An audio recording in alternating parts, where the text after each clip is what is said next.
चाय से शुरू हुई थी सरकार और गाय पे अटक गई और विकास की मौसी 10 साल में रास्ते में भटक गई। बोलते हैं कि गाय हमारी माता है पर माँ की रक्षा करना इन्हें नहीं आता है। अरे अभी तो शुरुआत है, ये तो ट्रेलर है, पिक्चर बाकी है।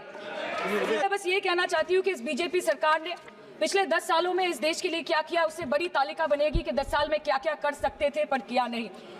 2014 में जो किसान मोदी है तो मुमकिन है सोच के और अच्छे दिन के ख्वाब देख के बीजेपी को वोट दे रहा था, आज 10 साल बाद वो बोलता है कि मोदी है तो नामुमकिन है। शायद अभी वो किसान है भी नहीं।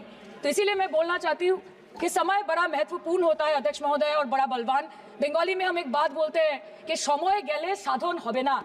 इसका मतलब यही है कि अगर समय चला गया तो साधना नहीं होगी, अगर भक्त रूठ गए तो आराधना नहीं होगी। और 3 से 303 से 240 के आंकड़े बोलते हैं कि इस बार जो आप चले गए तो दोबारा लौटने की संभावना नहीं होगी।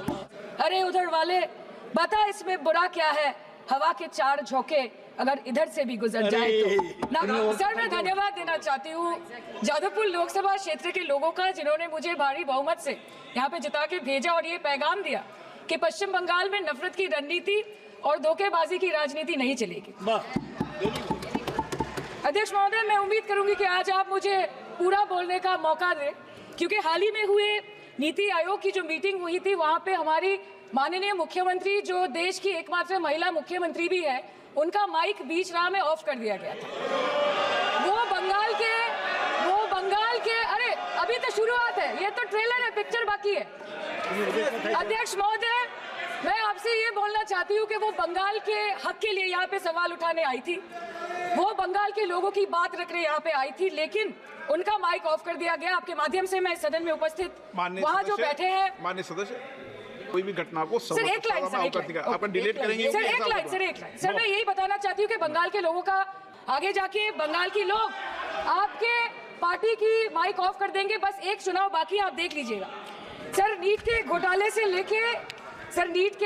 लेके जीएसटी के बोझ तक, एयरपोर्ट की छत टूट जाने से लेके रेल पटरी से छूट जाने तक, तृणमूल कांग्रेस के सदस्य, हर सांसद देश के हर गंभीर मुद्दे पर चर्चा करेंगे। बस यही आपको बोलना था। खुद क्या खाएंगे, अपने परिवार के लोगों का खिलाएंगे, अपनी गाय भैंस भेड़ बकरी को क्या खिलाएंगे?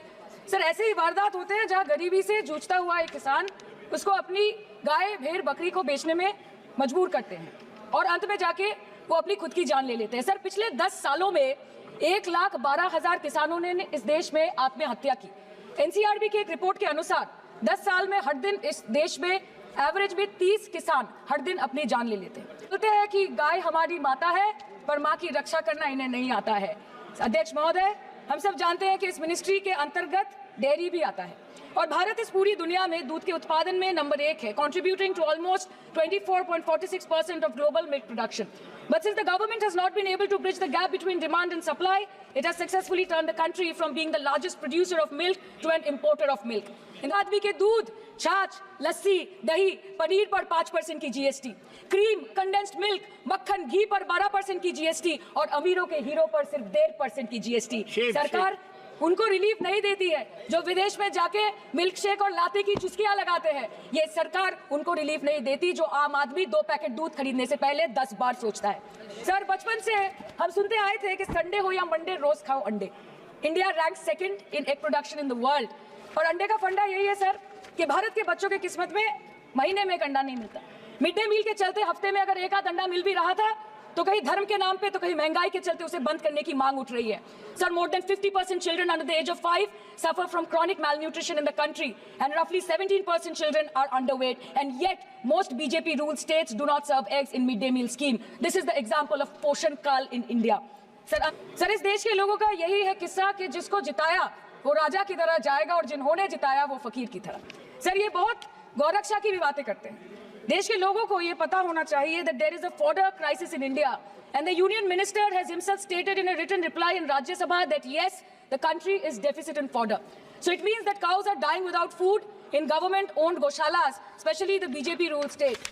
74,000 cattle had died at Panjrapols in Sundarnagar and Banaskantha district of Gujarat in the last 3 years. 200 cows were found dead in Madhya Pradesh's Shivpuri district. 173 cows allegedly died in a week in Chhattisgarh, and 74,016 cows had died in Hingonia Gaushala in Jaipur during the previous BJP government in Rajasthan.